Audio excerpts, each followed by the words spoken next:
बैठे रहेंगे तो तुम्हारी पत्नी भी तुम्हारे हाथ से चली जाएगी, जमीन भी चली जाएगी, संविधान भी चला जाएगा, मजदूर बन जाओगे तुम दोबारा फिर।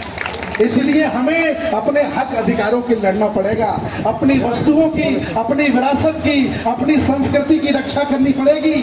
अगर नहीं करोगे तो हो जाओ मजदूर, ईमानदारी से मजदूरी करनी पड़ेगी। इसलिए हमें जागरूक बनना पड़ेगा, होश में आना पड़ेगा।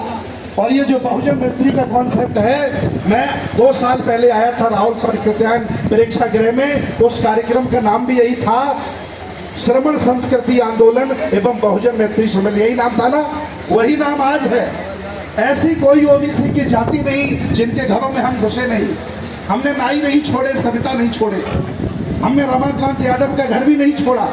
उनसे भी मैं कहने गया, मैंने कहा आप जैसा बाहुबली आदमी जो 18-18 गाड़ी लेके चलता है, 40-40 राइफलें लेके चलता है, लेकिन ब्राह्मणों के कलाबा से डरता है, आप कलाबा नहीं कटवा सकते हो तो कौन सा इतिहास बना सकते हो आप?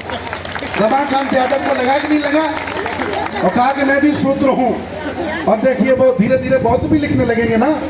अब हम एक ही दिन में बौद्ध नहीं बना सकते ना, इन्हें पहले से जमा हुआ कचरा इनके दिमाग में बैठा है। तो इसलिए ओबीसी की जितनी जातियां हैं उनके घरों में सेंध लगाइए, उनसे मित्रता करिए। ओबीसी एससी की जितनी भी जातियां हैं उनको जोड़िए, क्योंकि बहुजन मैत्री के अलावा कोई हमारे पास इस समय मार्ग नहीं बचा है। अगर हमने और देर कर दी तो ये संविधान खत्म कर देंगे और ये आर्मी को शासन दे देंगे और आपको अन्य देशों की तरह गुलाम मजदूर बना दिया जाएगा, और जो भी सर उठाएगा उसका गला काट देंगे ये।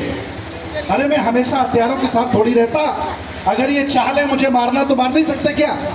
लेकिन अभी उन्होंने चाहा नहीं है। अगर आप जैसे लोग ढीले बने रहे, अगर कुछ क्रांति नहीं की, अगर कुछ संगठन क्रिएट नहीं किया, अगर इस बाबा साहब के आंदोलन को आगे नहीं बढ़ाया, तो ये लोग चिन्हित करके हम लोगों को मारना भी शुरू कर देंगे।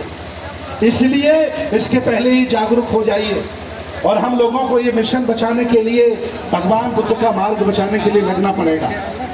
इजराइल के लोगों ने प्रत्येक व्यक्ति को सैनिक बनाया है। मैं चाहता हूं कि जो जय भीम नमो बुद्धाय बोलता है वो बाबा साहब का कैडराइज व्यक्ति होना चाहिए, ताकि वो कहीं भी लड़ सके, किसी से भी बहस कर सके और उनका जवाब दे सके। इसके लिए हमें ज्ञानवान होना पड़ेगा। और आज विशेष अवसर है कि बाबूजी की श्रद्धांजलि सभा है, हमने पुष्प अर्पित किए उन्हें। और आज ये बहुजन मैत्री सम्मेलन भी है। आजमगढ़ के लोगों ने हमारा मान सम्मान रखा। मैं ज़्यादा लोगों को नहीं बता पाया, यहाँ ऐसा कोई संगठन नहीं है जिनके साथ हम नहीं जुड़े हैं, लेकिन हमने सिर्फ 8-10 लोगों को फोन किया। मैंने कहा मान सम्मान रख लेना, बाबा साहब का खून आ रहा है, उनको लगना चाहिए कि आजमगढ़ बहादुर लोगों की धरती है, ये लगना चाहिए। और आप लोगों ने प्रूफ करके दिखा दिया। ये अब तक के 2 दिन के कार्यक्रम में से सबसे बड़ा और सबसे ऐतिहासिक कार्यक्रम आपने आजमगढ़ का मान सम्मान बढ़ाने का काम किया है। मैं बौद्ध भिक्षु हूँ। हमसे कहा कि जब मैं हाई कोर्ट में केस करने गया, सुप्रीम कोर्ट में केस करने गया, तो एक बामन हमसे कह रहा है, अरे महाराज आपको तो आश्रम में भजन करना चाहिए। हमसे कह रहा भजन।